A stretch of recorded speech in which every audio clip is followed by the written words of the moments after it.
where I was being told that I was reconnecting. The question is, can you gentlemen hear me at this point?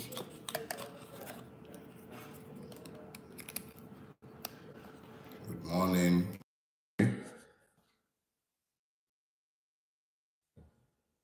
Please give me some indication. I know. Okay. Good. So now I know you can hear me. Good enough that all that had to happen before 10 o'clock. So don't worry. Halifax, you're the one who gets to see me trying to get myself ready.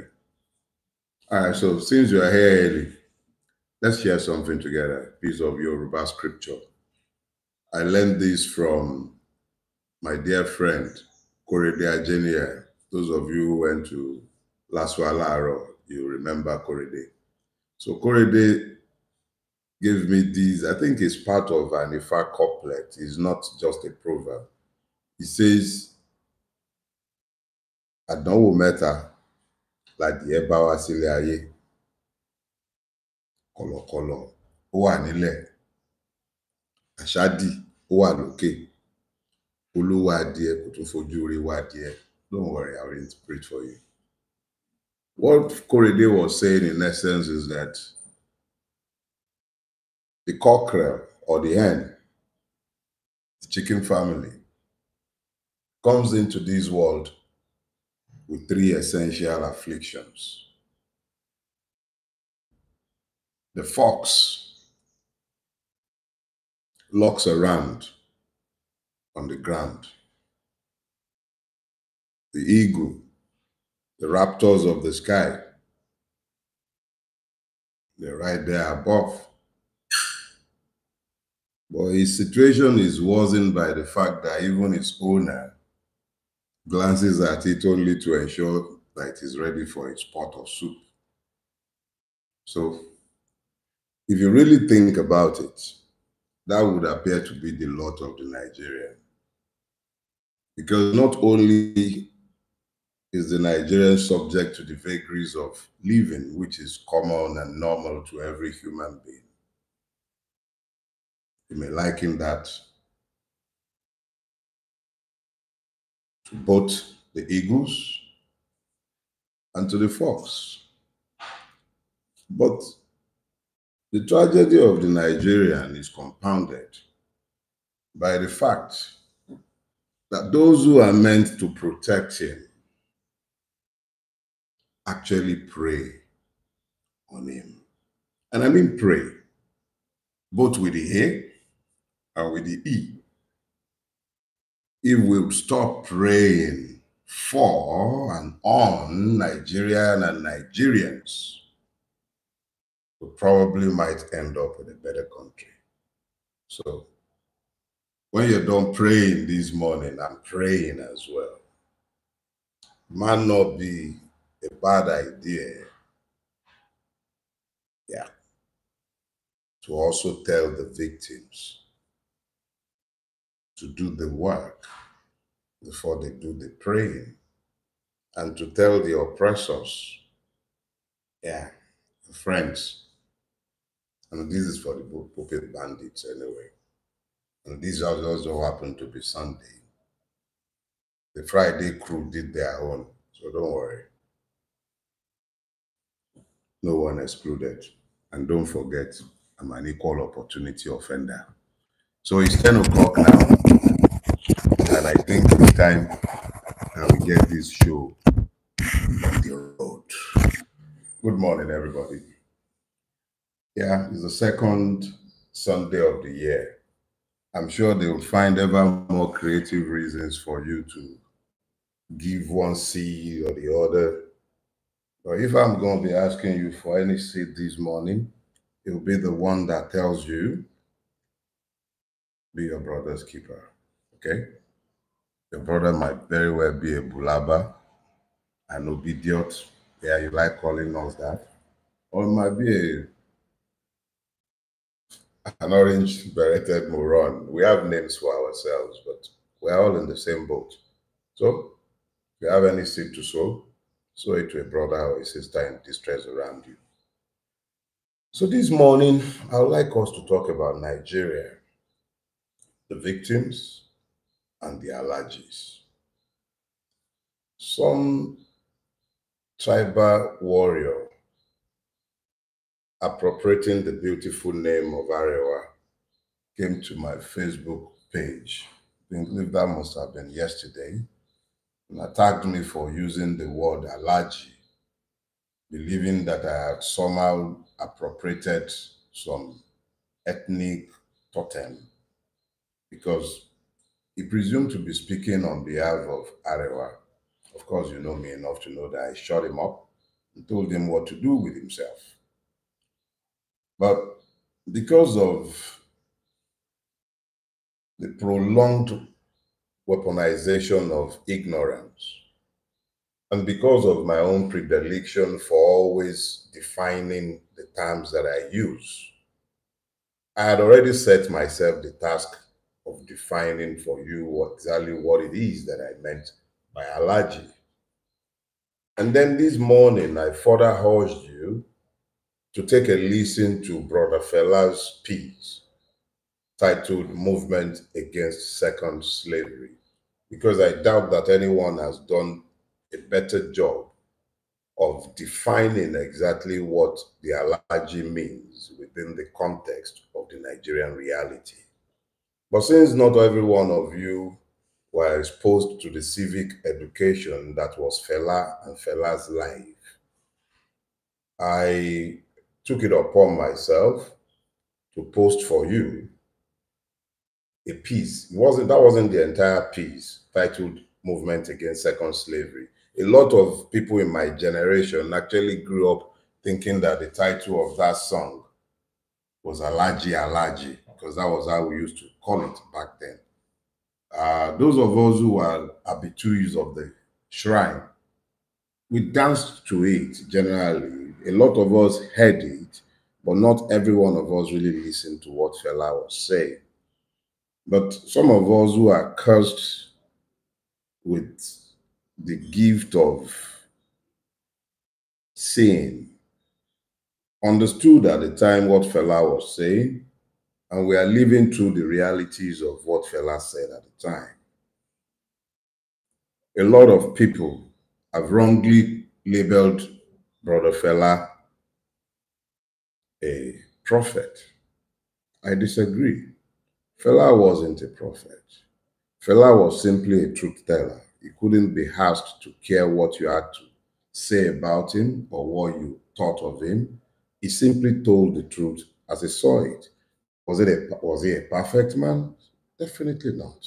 He was a man just like me and just like you, but he told the truth of what he saw. And his was a spirit completely redeemed from fear. So Fela spoke truth into the womb of time.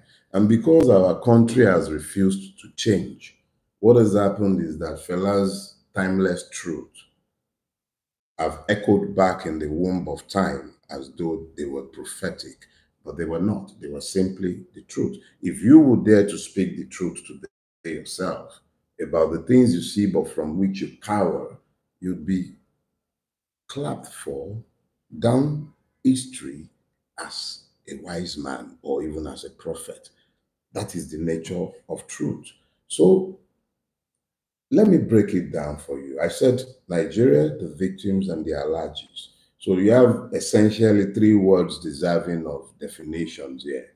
The first is Nigeria, the second are the victims, and the third are the Alhajis. And yes, that Alhaji, as used, is gender neutral. You also have the Alhajas, is an equal opportunity enterprise. And that is what Nigeria is. So when you ask yourself, what is Nigeria? First thing you need to understand very quickly, and I will recommend the books by my Egbon, Dele Ogun. He has a lot to say about the history of colonization, and I'm not sure your understanding of contemporary Nigerian history would be complete if you did not look back into its past. And Dele Ogun actually makes it that much easier. So I recommend his books to you. So here is the thing about Nigeria. You must understand that it started out essentially as a British enterprise. 140 years ago, the Berlin Conference was held, and Africa was carved up into spheres of influence and areas of economic interest. Where we are today, labeled Nigeria, was essentially a collection of kingdoms. These kingdoms and empires were already experiencing the rupture brought about by the Western need for slaves, the Arabic need for slaves that had preceded the Western need, the Arabic. So it's a long history, and I will not presume to teach us that in the little time that I will spend with you today. But you must understand that the first point of contact between us and the Western civilization, and before the Western civilization, the Arabs, or perhaps I should even go a little further back and say with the Greeks, the point of contact in each era or in each generation. Let's start with the Greek. The Greek came to learn, and then the Arabs came first to trade, and then as slave traders. And then the West came first to trade, and then as slave traders. So we've had different points of contact with other civilizations, but what you find today known as Nigeria is essentially a conglomeration of British interests that disregard the interest of those who had lived there long before the British came into this space. If you know the story of the Royal Niger Company, you will know how Goldie Tubman, I believe his name was eventually bought out. His royal charter for the Niger was purchased by the British government. And pronto, you had a Lugard cobbling together a whole heap of countries or nations, if I may say so, not as known by the British or by any Western ideals or ideas, but they cobbled one together anyway without bothering to ask my ancestors and yours. Even kings, obas, whose capacities were limited, were made to sign away sovereignty for a whole suite of people for whom they never had such powers. Ndị Igbo wouldn't even have kings, had kings and warrant chiefs produced for them. So you see a proliferation of different kings of Eze this, Eze that, up and down Igbo land. But what you find today, called Nigeria, the point I'm making to you is it has its root in British interest. Those interests were never altruistic. It was always about extracting the value of Nigeria for the use of the British. That was the foundation of Nigeria. So what you have today called Nigeria, I'm not going to be able to give you the entirety of that history in one short session, but understand that it came into being as a function of colonial imperative, British. Now, by the time this was cobbled together, now there is a painful thing about we, our race, and we must be able to tell ourselves this truth. We lack the capacity for strategic thinking because our systems are not structured to allow it. Nigeria does not have the capacity as a country, looking at itself and its interests, and then as a state to sit down and project what is in his own national interest, talk less of what is in our own racial interest. If we had ever sat down at any point in time, we might have examined the basis for the Nigerian state. But just as we were not asked, we are also not citizens. And that is why I refer to us as the victims. Who are victims? Victims are persons who are subject to the whims and caprices of other persons. Yeah, you heard me right. You know, Lord Acton said, he said, power corrupts. Absolute, forget that nonsense. He should have stopped that power corrupts. There is no need to have debate about absolute power corrupting absolutely. It is in the nature of power to corrupt. Ab initio. That is the purpose of power. Power corrupts. Lord Acton could have stopped right there and he would have made a very profound statement. But I guess for the benefit of those who would always require explanation, he had to go on that journey to explain over and over. The point is this: the law does not grant any power that it also does not prescribe its limit. When the law grants a power, it prescribes the limit for the use of that power. But when you have a system that is not yoked to limits in the use of power, you can also not have anything in that space called citizens. That is why, for instance, without asking for the legal status of a white man in Nigeria, the Nigerian policeman would offer him more courtesy than he would offer the person who is clearly Nigerian. It does not have any constraint or restraint of law or reason when he is dealing with the Nigerian who is not obviously a member of the ruining class of the country. So, in dealing with the Nigerian is systematically victimized. The system does not work for the Nigerian. The system seeks to extract the maximum value out of the Nigerian for the benefit of the Alhajis. So, who are the Alhajis? For the benefit of my friends who have misunderstood the usage of the word Alhaji within the context of my usage, let me explain it to you. If you didn't listen to Brother Fela earlier on, let me break it down for you. The word Alhaji comes from the Arabic root, El-Hajj. El-Hajj means stranger, the visitor to the Holy Land, who is a stranger in the Holy Land. El-Hajj. Fela explained it lucidly in his song, how the word Alhaji became a title in the country named Nigeria. And please, I'm using the word Alhaji merely as a metaphor for the strangers who govern Nigeria. Their Christian counterpart subsidized to visit Lebanon and Jordan when they cannot get into Jerusalem and Israel. They also affix JP behind their names. So what you find very quickly is that Alhaji is merely a metaphor for the strangers who rule Nigeria. They are the ones Fela said are selling the continent without any conscience. Selling the continent without conscience.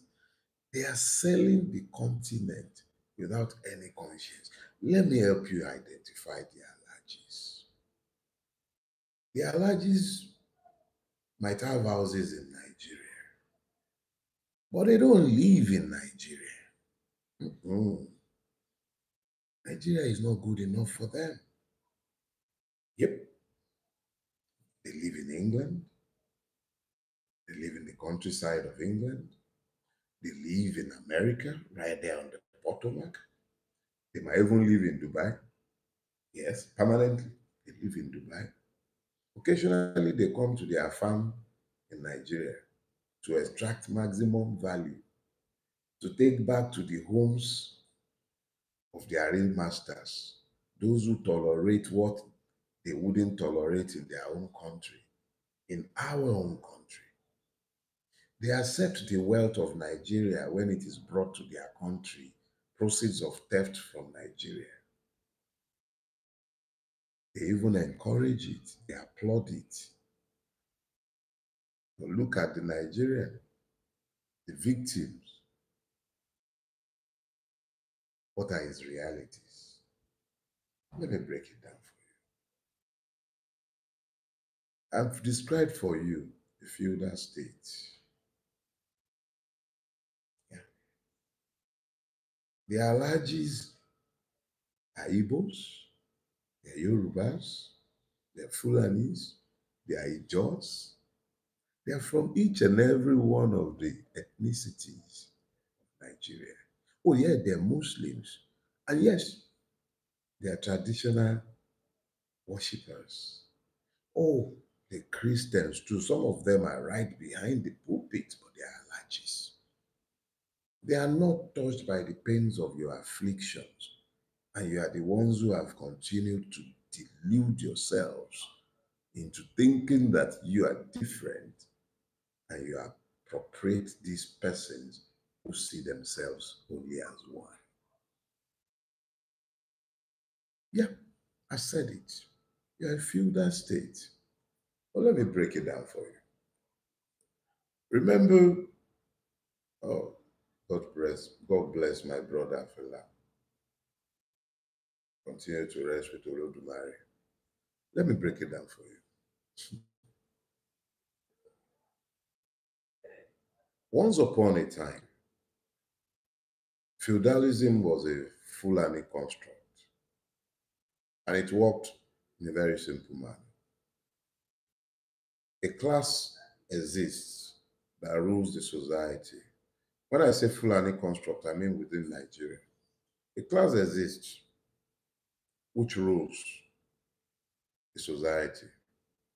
That class must of necessity be above the law. And that class must also of necessity be the one that gives the law and also interprets the law. There are layers within this class. Heredity is one of the hallmark of this class. So if the father was a judge, yeah, you get it. Children are likely to be judges. If the father was a senator, the children are being groomed to be senators. If the father was a governor, the children are being groomed to become governors. If they were policemen, the children, you find them in the police force. If they were in custom, the children are being groomed to become policemen. So it becomes a class thing. Now, within that class, they have no room for ethnicity. It might have been the primary point of entry, but once you are a member of that class, nobody gives two monkeys, really. Pardon my French. Whether you are Igbo, you are Hausa, you are Fulani, you are Yoruba, they don't care. What matters is that you are a member of that class. Right. So what matters really is that you are a member of that class. It does not matter whether you are Igbo, whether you are Yoruba.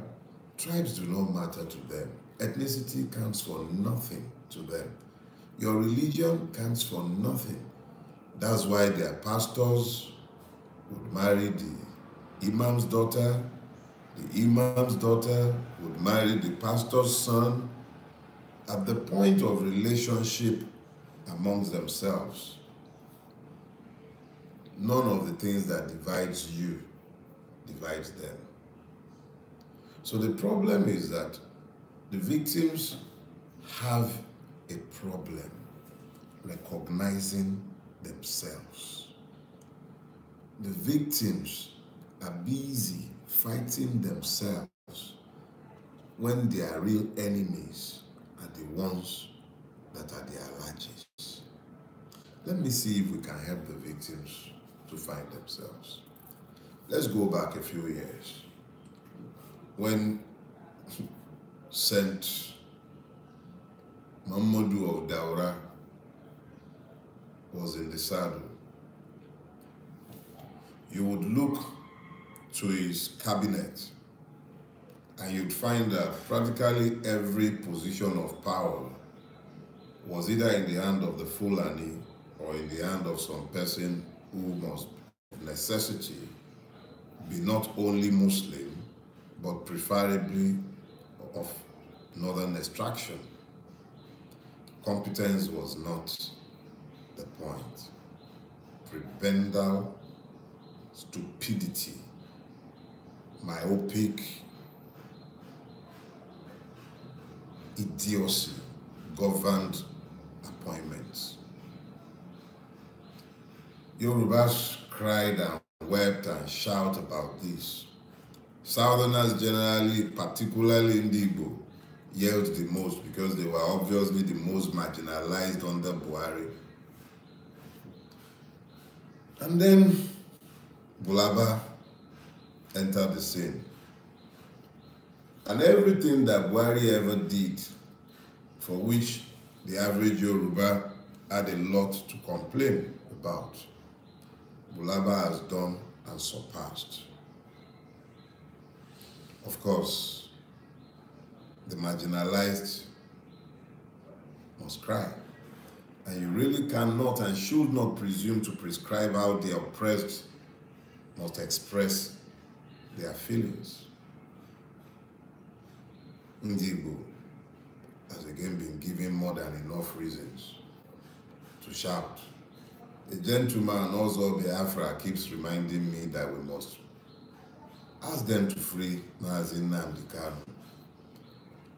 I will never beg for the freedom of anyone held captive by the Nigerian state. And that's exactly what I think MNK is, a captive of the Nigerian state. If he's committed any offense, he should be tried. But this is exactly the point I am making. It was okay to do it under Buhari because Fulani, of course, Awusha hated Ndigo. Now it's okay to do it because, of course, the Yorubas hate Ndigo. Regardless of whether the Yoruba truly hates or does not hate, whether you are dealing with the individual or whether you've lumped everybody together, the point I'm making to you is this. We are all victims, and they merely distract us and divide us by this ethnic hatred. I'm not saying anyone has done that by calling for MNK's release. No. Point I'm making is that that is what they prefer that we focus our attention on. The moment you have a country where you do not have an identikit for citizenship, from that moment, what you find is that you really cannot have citizenship in that space. Aminu cannot be treated different from Dele. Dele cannot be treated different from Kachiku. Kachiku cannot be treated any different from Pategi. If we cannot just simply be one in the sense that we are treated as one under the law, it simply means you have a multiplicity of victims instead of having citizens in that space. The reality of the victim is that it does not matter who is in power, whether that person is of your ethnicity, whether that person is from your religious persuasion. It does not matter if you do not have an identikit for who a citizen is. Let me show you. In the years of Buhari, the most common victim of his incompetence and myopia were the Fulanis themselves. Because of Buhari, the Fulanis as a people were demonized. It wasn't about dealing with the individual. Because of Bulaba, the Yorubas are also today being demonized. Maybe one day you end up with an Igbo person like Oji Uzo Kalu, and then the same thing is replicated, and the Igbos will again be further demonized. So it is the system that allows these evils to happen.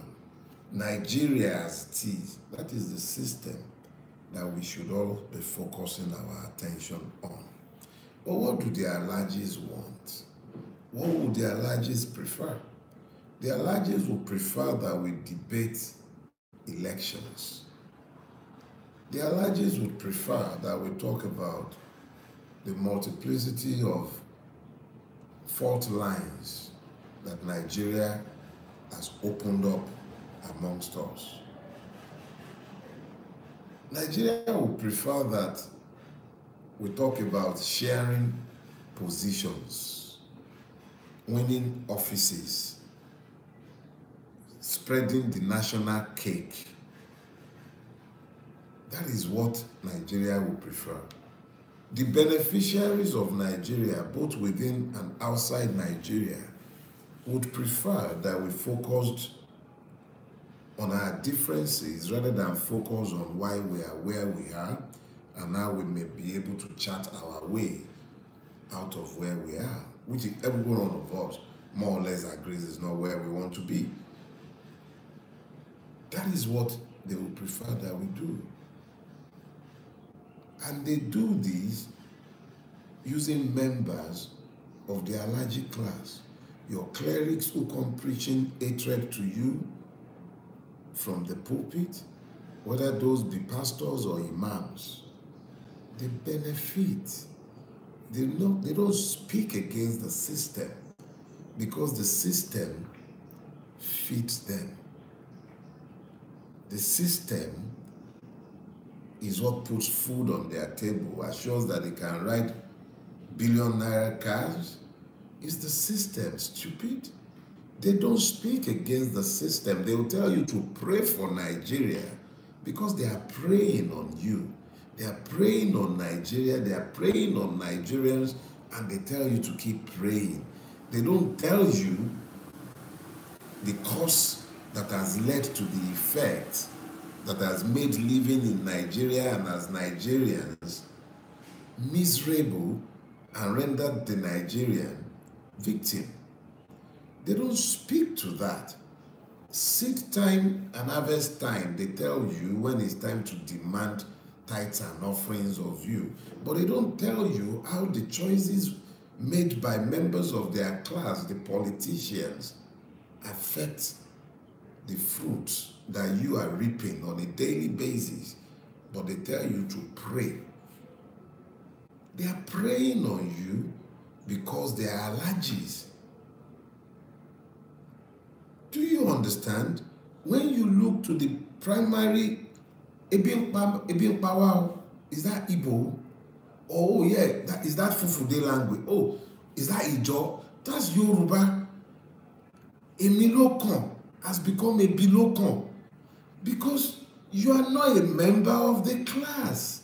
You don't belong to the Alhaji class. You are the one who feels like belonging, and to belong, you've embraced hatred. And because you've embraced hatred, you can't see your fellow victim. It doesn't matter what language or religion the other person belongs to. It does not matter. What matters is this. Is the same, is that person suffering the same deprivation as you? Is the Fulani man going to a different market from you? That the Igbo man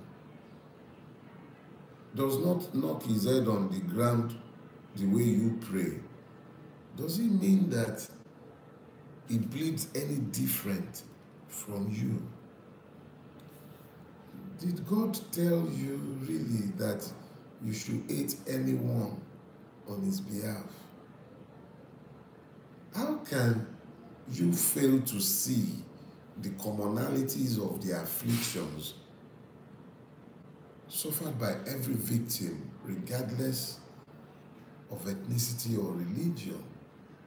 How can you fail to see that the governors of your state speak your language, are members largely of your own ethnic group,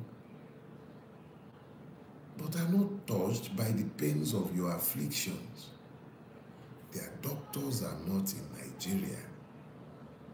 Their dentists are rarely ever in Nigeria. Their homes, not their houses, homes are rarely ever in Nigeria. You are the ones who are stuck in Nigeria. You are the victims of Nigeria. And yet, you are the one who is employed to hate yourself enough not to see the you that is in the person that you are hating. The other man is as much a victim of Nigeria as you are. He is as much a victim as you are.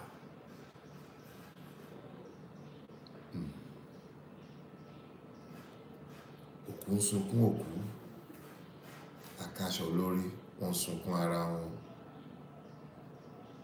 The dead weep for the dead, and yet they fail to recognize the commonalities. What I'll say to you is very simple.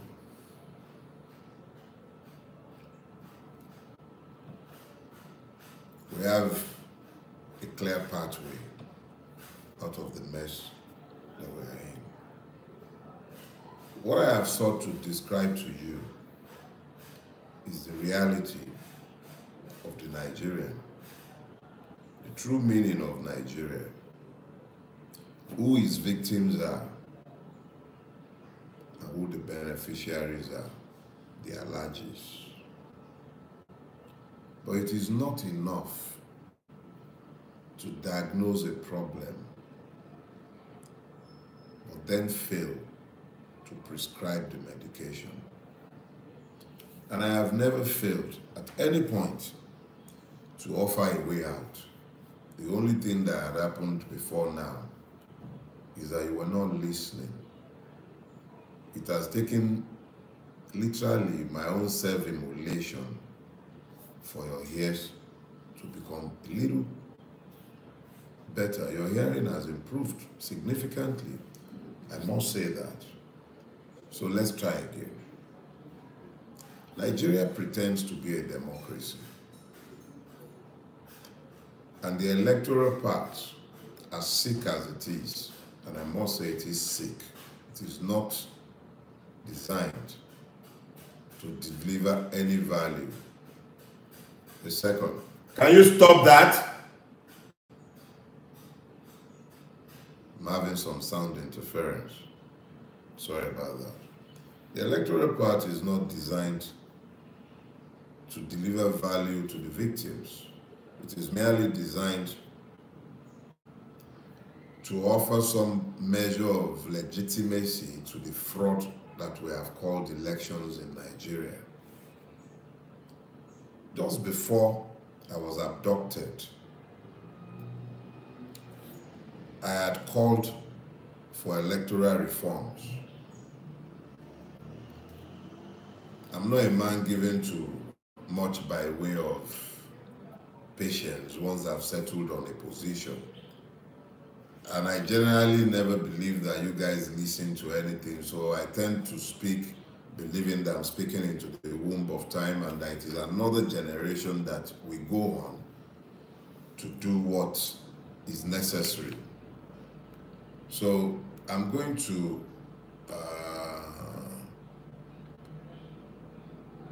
hide all chat because it's becoming a little distracting with my Biafran brothers and those who are speaking to them. So I really can't see whatever you're typing again so that I might be able to round up my sermon. So as I was saying, I remember distinctly saying at the time that we must have a national boycott so that the legislative arm might hear clearly our demand for electoral reform. Don't worry, I have no illusion about the country in which we live. But I also believe that it is on us as victims to chart a course, a peaceful course, to our emancipation. That it is completely on us as victims to demand a way out of the mess that we ourselves have imagined, discussed amongst ourselves, gotten ourselves to buy into, with a clear pathway into the future. I believe it becomes that easier for the people to be mobilized. And the next election, if there be one in 2027, will not merely be a charade, because long before that date, the Nigerian will know exactly what constitutes change and what kind of change he is expecting. And when the people become awakened to the possibilities of change, substantive change into which they may buy, it then becomes easier to have an electoral revolution. I've never been shy about making clear to all of you, if we do not have a revolution in Nigeria, we cannot change Nigeria. But not every revolution is based on violence. Because this revolution is not just about changing a system, it is about changing ourselves, our mindset. We must move from the victim mentality to the citizen's mentality, where we hold ourselves as accountable as we expect to hold the system that we must create. Because the system with which we are grappling today, and I have no doubt about it, this system is the true evil. It is not about persons.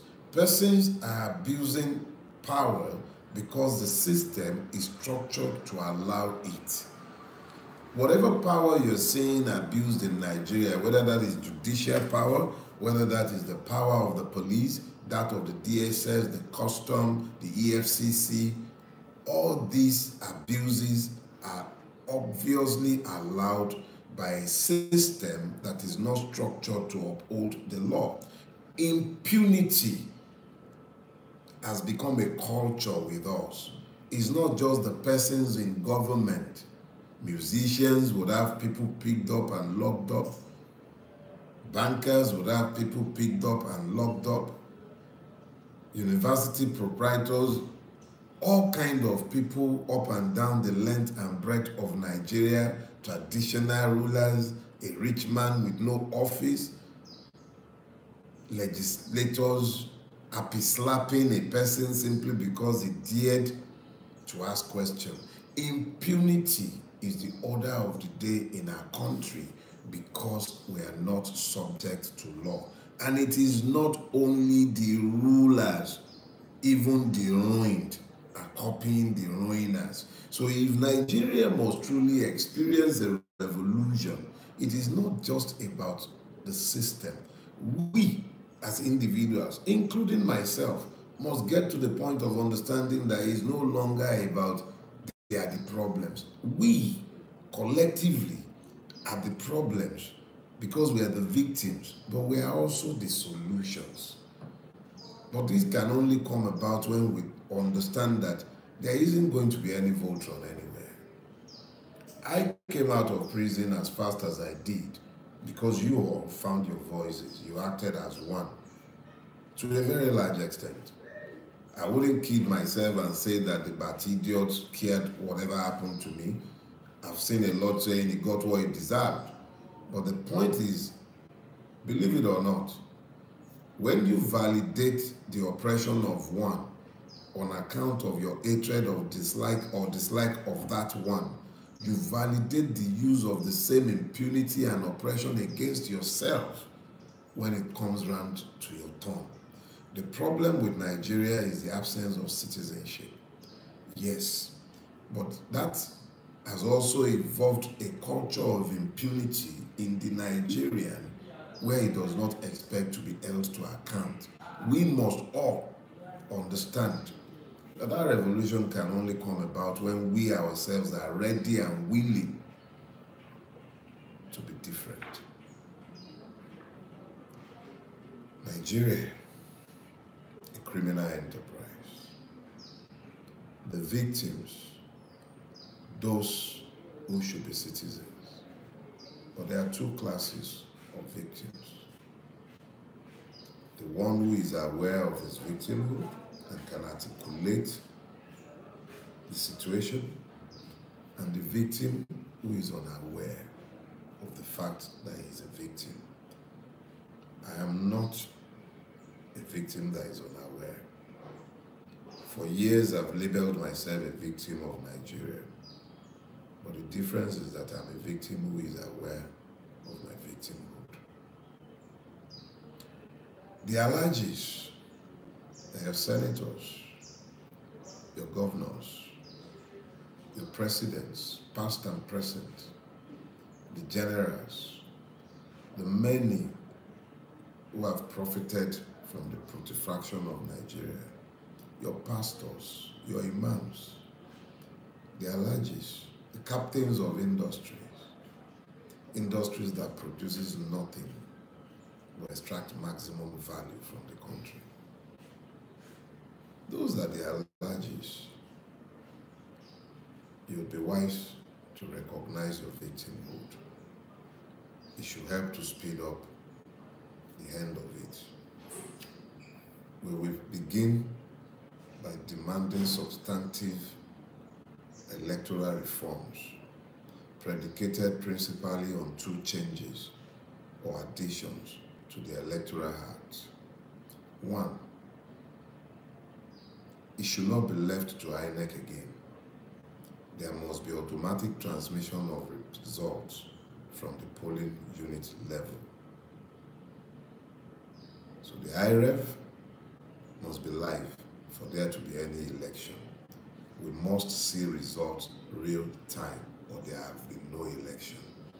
It cannot be left to an INEC regulation that INEC would willfully flout and an inept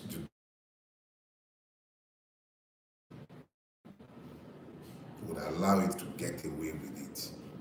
Whether you blame that on the lawyers, whether you blame it on the judges, the important thing is that justice was not done. The second thing is that there must be room for independent candidacy. Nigerian political parties are not found on ideology or principles. The process of registration of parties are almost impossible to surmount. The people knows who and who their people are. The Electoral Act must allow for independent candidacy. Those are the two reforms I'll be pushing. I'll be speaking with you, a lot of you going forward. And definitely, before the end of January, I would have consulted a lot wider than I did the first time. And I'll be coming back to you with a clear timeline, or shall I say, timetable, and action plan.